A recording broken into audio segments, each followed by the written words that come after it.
பிரியமானவர்களே, ஆண்டவராகிய இயேசு கிறிஸ்துவின் நாமத்தினாலே உங்களை வாழ்த்துகிறேன். இந்த நாளிலும் நம்முடைய தியானத்திற்காக அப்போஸ்தலனாகிய யோவான் எழுதின 3ஆம் நிருபம் 4வது வசனத்தை நான் வாசிக்கிறேன். என் பிள்ளைகள் சத்தியத்திலே நடக்கிறார்கள் என்று நான் கேள்விப்படுகிற சந்தோஷத்திலும் அதிகமான சந்தோஷம் எனக்கு இல்லை.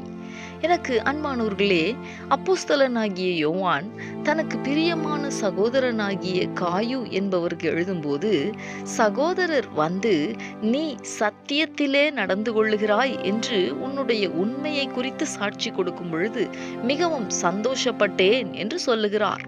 காரணம், இந்த வார்த்தைகளை அவர் சிறைச்சாலையிலிருந்து எழுதினார்.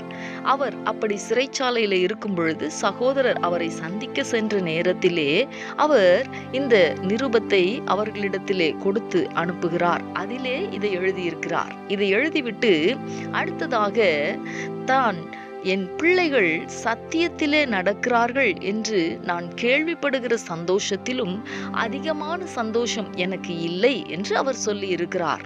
ஆம், நாம் ஒவ்வொருவருமே சத்தியத்திலே அல்லது தேவனுடைய வார்த்தையின்படி நடக்க வேண்டும். அப்படி நாம் சத்தியமாகிய தேவனுடைய வசனங்களின்படி அல்லது வார்த்தைகளின்படி நடந்து கொண்டால் நம்மை குறித்து நம்முடைய ஆண்டவருடைய உள்ளமும் மகிழும் அல்லவா?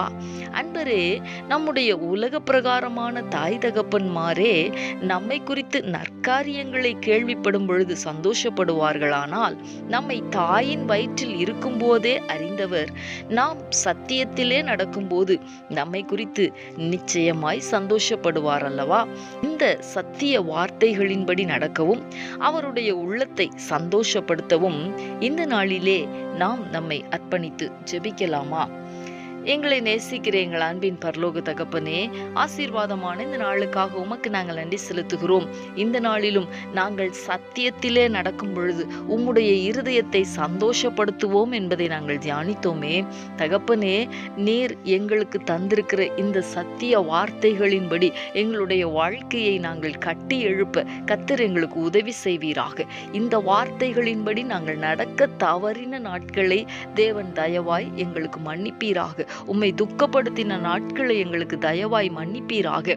இனி வருகிற நாட்களிலே ஆண்டவரே, இந்த சத்திய வார்த்தைகளின்படி நாங்கள் வாழ்கிறதற்கு எங்களை நாங்கள் அர்ப்பணிக்கிறோம். எங்களுக்கு உதவி செய்யும், எங்களுக்கு பலன் தாரும். நீர் அப்படி செய்ய போகிறதற்காக உமக்கு ஸ்தோத்திரம். இயேசு கிறிஸ்துவின் நாமத்தில் வேண்டிக் கொள்ளுகிறோம் நல்ல பிதாவே. ஆமேன், ஆமேன்.